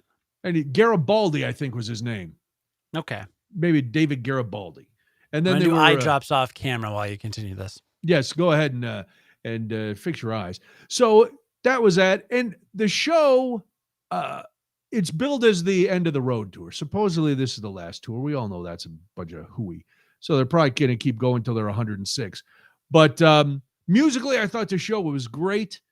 Paul Stanley has always been known for his really hokey stage patter. Chicago, how you doing? What's going on? Are we ready for some cold gin? It's been a long time since we were first here at the Aragon Ballroom in 1974. And everybody like, wee, and some of the people who were probably there in 1974 at the Aragon Ballroom. And then there's little kids who were dragged there by their parents going, oh, what is this nightmare? Gene Simmons did forget where he was, though, despite the fact that Paul Stanley must have said Chicago, and I may only be exaggerating by 10 or 12, 1,500 times. Okay. Paul Stanley, Chicago, how you doing, people? Gene hit the big song, God of Thunder, where he spits the blood, the whole thing. So it starts out and he spits and the blood's coming out, and then God of Thunder starts, and he's on a riser, and he's got this bass that looks like a battle axe dripping blood, and he's dripping blood, and the riser starts to go up, and he looks out and he goes, Detroit. And we're all standing on the hill. I turned to my buddy and go, did he just F up? And my buddy's like, yep. And everybody around us is laughing. And the rest of the show, I can't hear you. And I'm like, because we're a long way from Detroit. People were laughing on the way out. People were going, can you believe Gene thought we were in Detroit? And Paul had said the night before they were in Detroit. I don't know if that's true or not. I didn't check the tour log. But at some point you're like, all right. That was to me like the highlight of the night, kind of, when Gene couldn't remember where he was. Dude. And he said it like so menacing, like he knew he was going to say Detroit and the place was going to go crazy. And he said Detroit and there was nothing, because there was like, is he starting a different song? Wait, no, this is God of Thunder. They opened with Detroit Rock City. This can't, what's happening? But he did the blood, and he did the spitting the flames, and all the usual Kiss stuff. And it sounded great. And when they did the final song, spoiler alert, was of course Rock and Roll All Night. And the place, there's confetti everywhere and beach balls and things are going nuts and they're going crazy. And so it was a lot of fun. And I got my $20 worth. I was more than happy with the value. My value for the show was fantastic. Plus, because it was so cold, the pavilion was sold out, but the hill was sparsely populated. So it didn't take long to get out of there. We had a lot of room around us as we were on the hill. So everything was great. And, they improved the screens. So we had a nice view of the stage, but it was still kind of far away, but the screens were right there. And it's like, oh man, look at that. There's a God of Thunder who thinks he's in the Motor City. This is exciting. But yeah, it was everything that 8th grade Brian had wished he had seen. And I've seen Kiss a couple times, but it was fun. It was fun to go. And then I find out, like, I go into school and the teacher I'm working with was like, I saw the pictures that you were at Kiss. I was there too. My dad's a huge fan. I'm like, oh, I feel old. My dad's a huge fan, and he said I should go with him. I'm like, oh, okay. I'm 100. But yes, it was. So there you go, man. Like I said, I wanted the best, and I got the best. Was there pyro? Oh, was there pyro? What are you, new? Yeah, there was pyro. There were crazy amounts of pyro. There was flying. Paul Stanley flies out to the back of the pavilion to another stage, but only if you invite me. So on 3, you got to say my name. Oh, that's not enough. Okay, then they do a third time. I'm like, how thirsty are you, Paul Stanley? You're a rock star. Yeah. So he puts his giant boot in a ring, and it lifts him up, and then he soars across the stage and drops down on this little stage in the middle. You all now got front row seats. And so he plays a song. I had such a good time coming out here. Can I stay for one more song? No. So he does 2 songs on this little stage. Then he hops back up on the ring and sails back to the stage. And at one point, everybody goes up. The drum kit goes up. Gene goes up. The Tommy Thayer, who's the guitarist, he goes up on another. Everybody's up, and poor Paul Stanley's just standing down there on the stage. Now he's raised up because he's got like 18-inch boots on, and I know I sound like Geraldine, Roger, but that's kind of what I lost my Paul Stanley from the original, and that one lapsed a little bit into Geraldine. But he doesn't talk in real life like he talks on stage. He does do Chicago. He gets his voice real crazy like that. So yeah, oh man, and especially at the end during Rock and Roll All Night, forget about it. Things were exploding everywhere. Confetti, there was cannons. During Love Gun, they shoot out of the end of the guitar. Things are blowing up. Oh yeah, there was pyro everywhere. And the worst thing about a concert, I've always hated this, everybody had to have their solo. There was a drum solo, there was a guitar solo, there was a bass solo. Paul sang by himself out there, which was fine. That's fine. If you're gonna do a solo song, that's okay. But I don't need 15 minutes of a drum solo. Those can be good. I do. Listen. I appreciate what it takes to be a great drummer, and I have always enjoyed when I saw Alex Van Halen's drum solos. But this, to be honest, this was okay. But there's always a point where I'm like, okay, that's good enough. We've hit the 3-minute mark. We got it. You're fantastic. Go away. So that was that. Everybody's giving me mic technique now. Wow. So that was Kiss. I'm glad you got to go. That's very exciting. Dude, it was very exciting. Now I don't have the same deep love for them like you did when you saw Guns N' Roses. I'm a fan, but not like, and I found myself laughing a lot of the time at the ridiculousness of the pageantry. Mm-hmm. It's just because the spectacle of a Kiss show, when you're 13, it's like, oh, these guys are the best. And when you're an old man, you go, I still love the songs, but this is crazy funny. It's like kabuki. Let's pretend that we're still 25. The one cool thing behind the video screens were like mostly for the performance stuff, but we could see the stage, and behind the band on a couple of songs, they were playing like vintage footage of Kiss at the beginning, which was really cool to me. That like seeing what they looked like when the band started, and concert footage from the Aragon Ballroom in 1974. So that part was cool. It was a great time. I'm making fun, but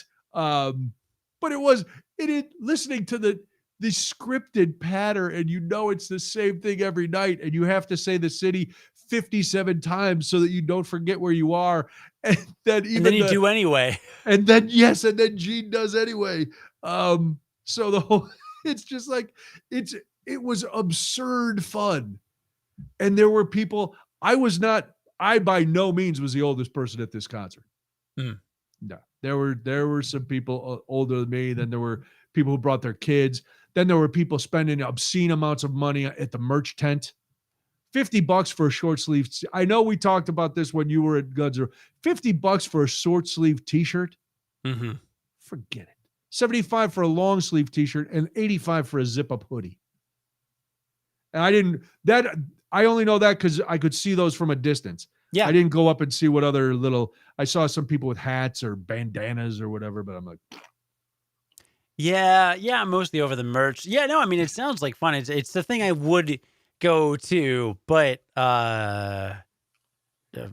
had something going on that weekend. I think it was your son's birthday. It was supposed to be the weekend of your son's birthday party. That was the original. Yeah, was the original day. But the other thing is, I mean, couldn't go. You mentioned I'm not like in love with them like I am with GNR. I mean, now that we have a 1-year-old, we kind of have to be a little in love with any acts in order to go. I might have a babysitting date potentially for you guys. But when you go to the wedding, we taking him for the weekend? If you want him for 3 days, you are welcome to him. We may be leaving him with someone for 3 days because after Los Angeles, it's just. What if you took him to New Orleans though, and he was like right at home, just wobbling down Bourbon Street? Say this, and the first words he said was, "Man, the sand sucked. This place rules." It probably would be with our luck. He would just love it. He's like, "I love New Orleans." Starts playing the trombone on the corner. Mm-hmm. What are you doing? Picking up some extra money, Pops. Yeah. No, we're cashing in pretty much. We've got pretty much our babysitting quota of friends for the year almost run out with the number of events we have coming up. So okay, well, but there are a couple. Yeah, I will. A couple shows in November, I think. Yeah. Anyway, a few here and there.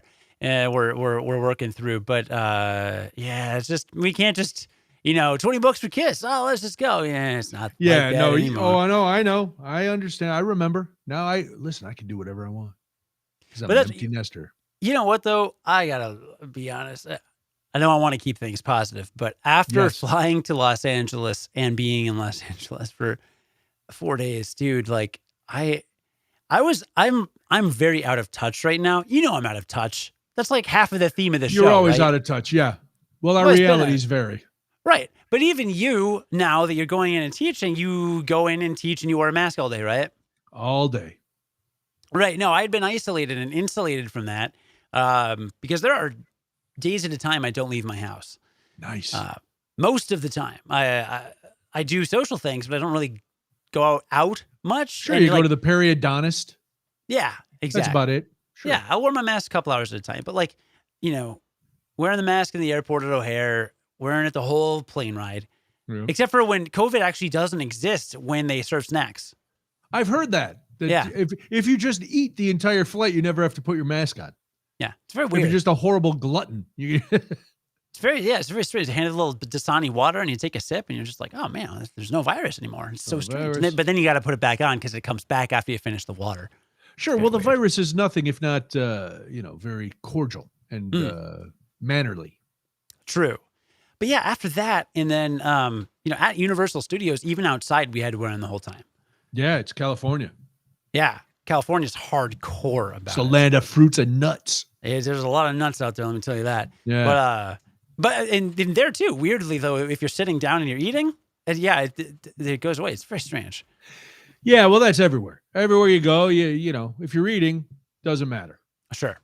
Absolutely no COVID when you eat. Yeah. So, but anyway, my point is, I'm also disincentivized to really do anything while all these things are in place. Like I don't want to go out and eat and like be served by someone who has to wear a mask for 8 hours. Like I feel bad about that. I don't want to go to a show where I have to Now I will say we went to the opera and it was really fun, and we did have to wear the mask the whole time. Although, like I said, I've got to really want it.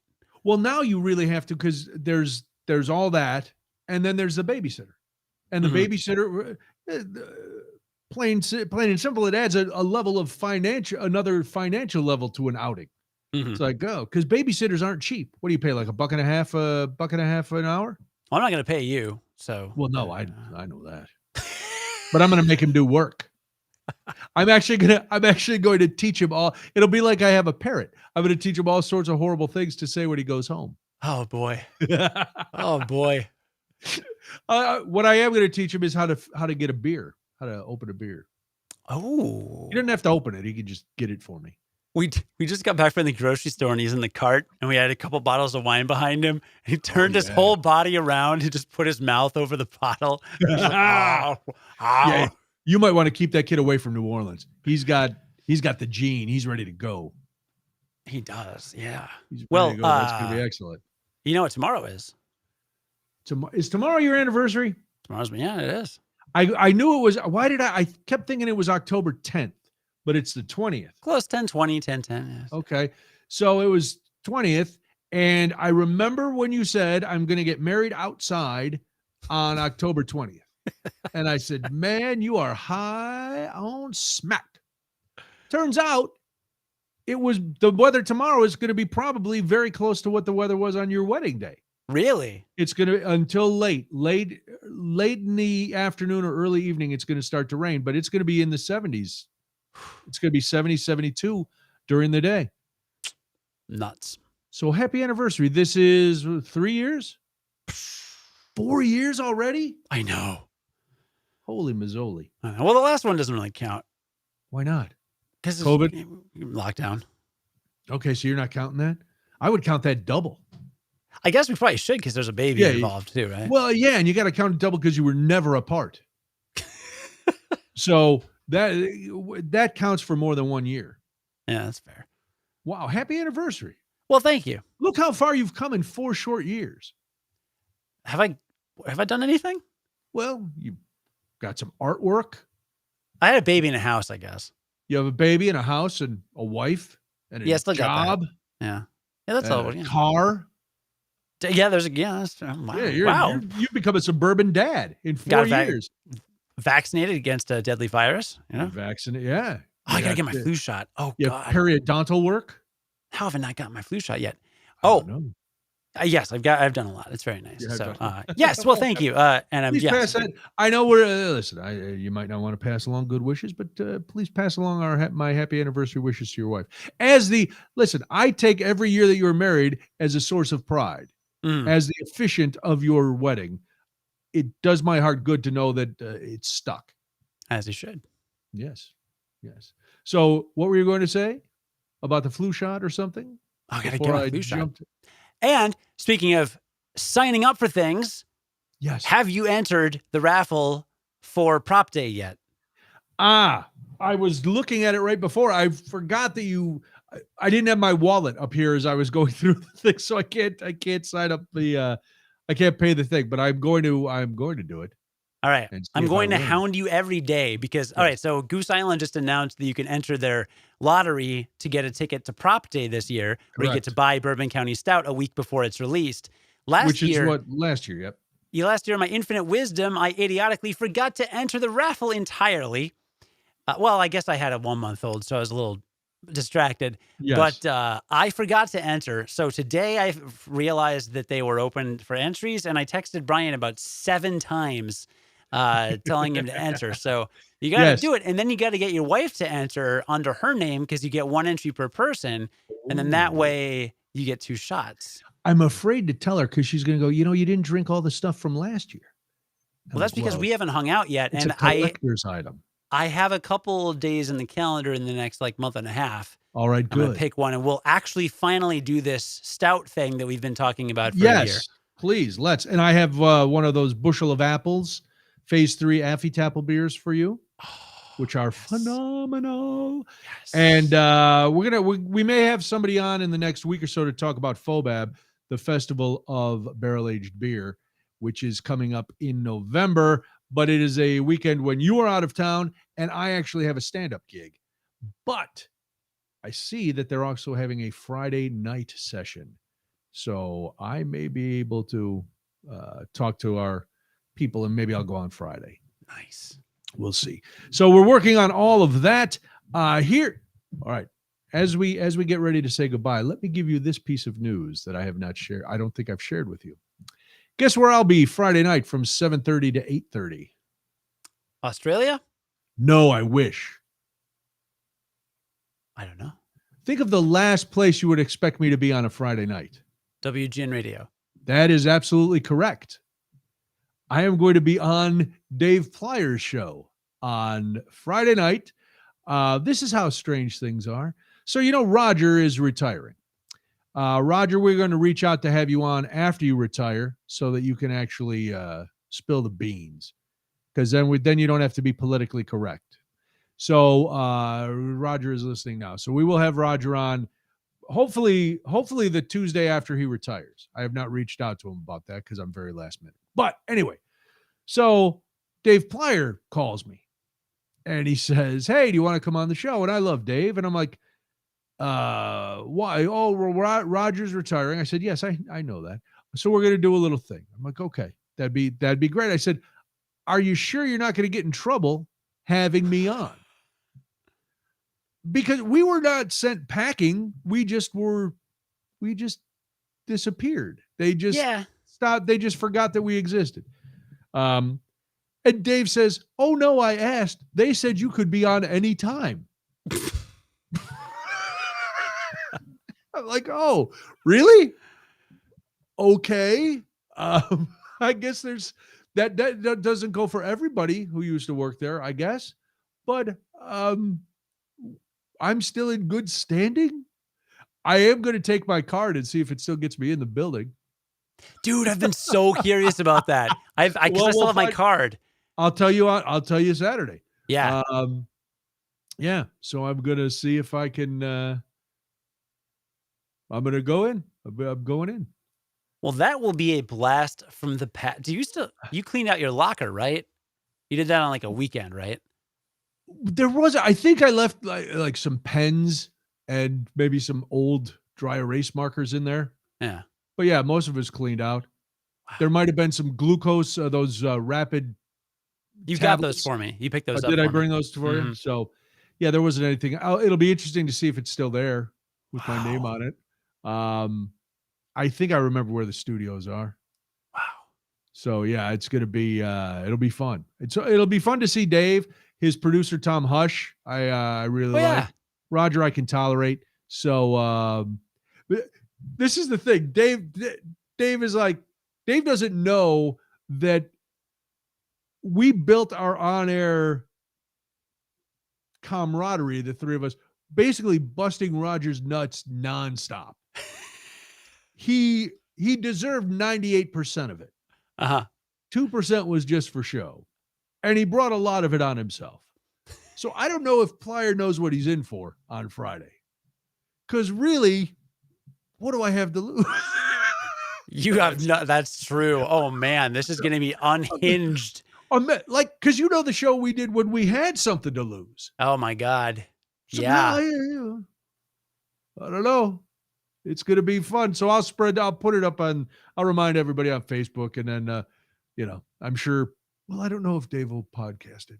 I'll ask Tom Tom will give it to me. So oh man, you're going to end up there for 4 hours talking to every person that sees you. Oh my God, Brian, we miss you so much. Well, the nice thing is it's nighttime, so nobody's going to be there. So I'm going to hang out. There. Huh? Engineers will be there. Engineers will be there. So I'll say hi to the engineers. Roger will be in the newsroom. So I was going to say, I'll talk to somebody. I'll talk to somebody in news. The show replays on Saturday. See, again, I know. Well, Dave said, because Blackhawks and stuff. So now he actually has to go in and do a lot of the Saturday shows live. Because Friday night. Well, you remember. Roger's in the studio. He's not doing news that night. Oh, so you're just coming in? Nice. Wow. All right. Because Dave wants to go have a beer after his show. Nice. So you know I can't say no. I always say yes to a beer. What does the beer say to me? Want to hang? I go, yes, I do. Should I wear my WTMJ sweatshirt?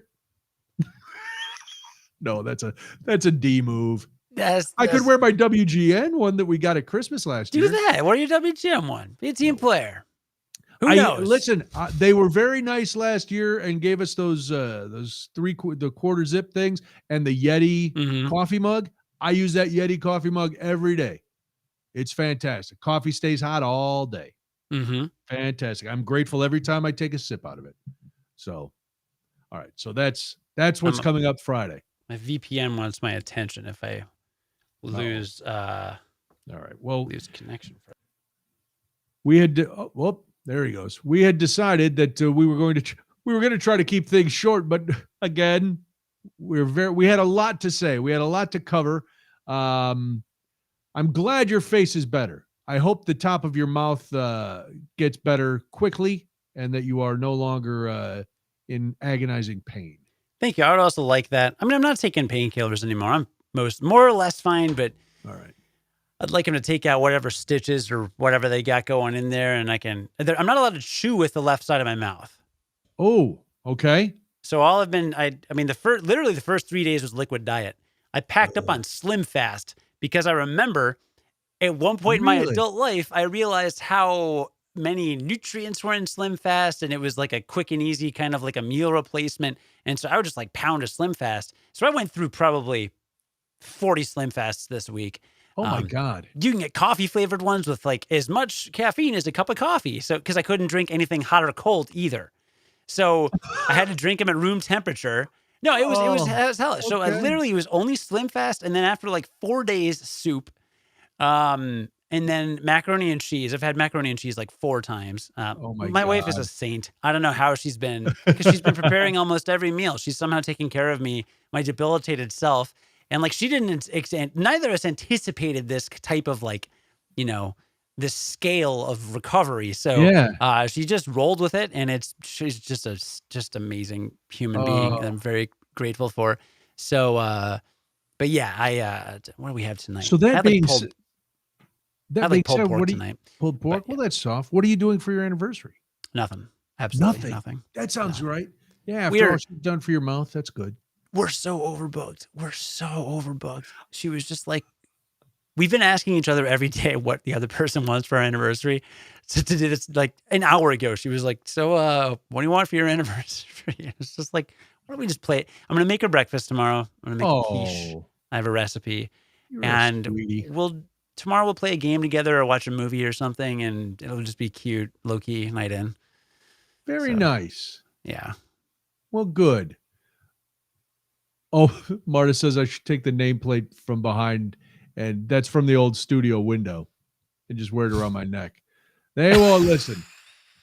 They won't say. No, they bring in the mic flag. Hey, remember me? That'll be really. I'll text you the minute I know if my key card still works.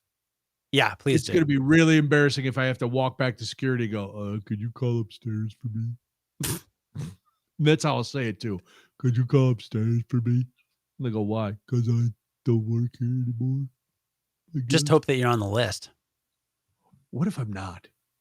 What if I'm not on the list? How embarrassing. I guess we're going to talk to some haunted tour person after. Dave goes, if you want to just hang out, talk to them too. I'm like, yeah, okay, cool. I like hanging out with Dave. I like hanging out with Roger, so it'll be fun. Me too, dude. I'm jealous. I'm very jealous. You can be my +1 if you want to come. It's all right. I appreciate you're that. You're overbooked.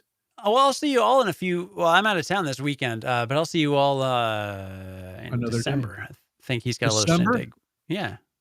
Well, no, I'll see the 3 of you in the same place in December. Oh, maybe. Yeah. Because I think there's an event that we were going to, maybe the 3 of us attend. So I think so. It's not FOBAB though this year. No, I got to miss. You're going to be in New Orleans. You're going to be in New Orleans. I'll be in New Orleans. Fine. There's worse reasons to miss FOBAB, but yeah. But get on that Goose Island raffle. I will. I'm gonna send it in. We still have to. We must compare calendars because I know you are very. Oh no, Roger and Dave wouldn't punk me. Dave might. Roger doesn't have the guts. because he knows I know where he lives, and he's posted all the pictures of his outdoor decorations, so I know exactly what to go and kick over and start on fire. Ooh, true. Yeah. You need your key card to punch the button. What does that mean, Roger? In they the redid elevator. the elevator buttons. Yeah. Really? Listen. No, that was before. That was before. Unless they redid them again. But before, you had to punch it on the outside of the elevator. And then you would step in the elevator and then like swipe it. Or maybe you swiped it out. I don't remember. What floor is it? It's the 17th floor? Dude, remember like there were like 3 times, because we would have such long breaks between shows from sports, that there were like 3 times I legit, one time during the day I came for a staff meeting and I got in the elevator and the person said, "What floor?" And I said, "I don't remember." And I just froze, and they looked at me like, "Are you supposed to be in this building?" And I was like, "I work at WGN. Do you know where that is?" And like, it was so embarrassing. Roger, are you kidding? It's the 18th floor? That sounds right. Yeah, I guess that sounds right. Yeah. Out of sight, out of mind, baby. Forget about it. But yeah, so that's this weekend. Listen, if nothing else, that's going to be a story for next week. So can't wait. It's going to be fun. I know there's not going to be any candy or treats, but what are you going to do? Maybe I do it impromptu at the breweries and just bring a bunch of hooch. Get everybody in trouble. I'm not going to do that. I'll be I'll be well behaved. I'll be on my best behavior. So, always. Yes, always. All right. Well, happy anniversary to you and your lovely bride. I hope you have a nice, calm, festive, love-filled anniversary tomorrow. It was a beautiful day 4 years ago. A fun night. Thank God I took an Uber. I remember swords, big swords. Yeah. I don't remember much else, but I remember big swords. And right behind me, again, right over the shoulder, the tall frame in the back is pictures from your wedding. I see it. There you go. Well, I'm glad we were back this week. We will be back. Listen, we plan on being here every week. Sometimes things happen. We can't help it. Sometimes Cody's face blows up to 3 times its normal size and bleeds for 11 hours. Mm-hmm. Sometimes that happens. Other times it will not. So we will. I will post to remind you about Friday night, hanging out with Dave Plyer on his show with Roger, and go to curiositydaily.com every day. Do yourself a favor. Get smarter. Listen to Cody and his co-host on the Curiosity Daily podcast. How did they? You had a lot in the can before you had your surgery, so they didn't have to. You didn't have to try to record over. No, we were behind. Oh no, we were behind because I had 2 days off for GNR and 3 days off for LA, which meant that I had to do 3 weeks of work and 2 weeks of work days. We were already behind a half a recording session, and so I was only able to push it back like 2 days. That's why I had to push through Thursday. And we were supposed to record 7 episodes that day. And I got to the 6th one and I was like, oh no, we can't finish. Like I got the 5 and we're good. So yeah, it sucked. I also, 6 days after the surgery, which was on a Tuesday, that Wednesday, I was announcing I was on the global all hands call for the entire company, all 10,000 employees around the world, to announce this event that I'll be emceeing, an internal event in January. And I was like, I can't smile with the left side of my face because it hurts. God. Yeah, like I said, I'm over this periodontist. Well, good luck. I'm glad you're on the mend. I'm over the hump. Yeah. You're over the hump. So have a good weekend, and I will talk to you sooner than that, because I know you'll be hounding me about registering for the giveaway. We will talk to everybody next week. Thank you for tuning in. As always, please tell your friends, subscribe. Share the podcast. It's a world of fun. Or a world of hurt, or whatever. Yeah, share it. Tell people, go, hey, man, you should listen to this. These guys are out of their minds. One's bleeding out of his mouth for 11 hours. One is, upsetting moped riders. There's all kinds of things going on the program. But have a great week. We will talk to you again next week. Cody, thank you as always. It is always a pleasure. Hey, good time. And legit, tell one of your friends. Just pick one friend to tell this week about the show, because we don't have any kind of marketing at all, and we will not grow the show or be as motivated to continue doing it. Hint, hint. Ooh. We're gonna. I mean, whatever. Just tell a friend. No, it is not. It would be nice. Yeah. So nice. do that. Tell some people. Tell some people. Well, maybe we'll commission. Tell enough people. Maybe we commission a nice, jingle, nice opening song. Ooh, there you go. Yeah, there you go. So that's what you do. We should do an OnlyFans. Raise like $4. That'll be fun. God. I'll show some boobage. All right. On that note, we'll talk to you next week. Bye.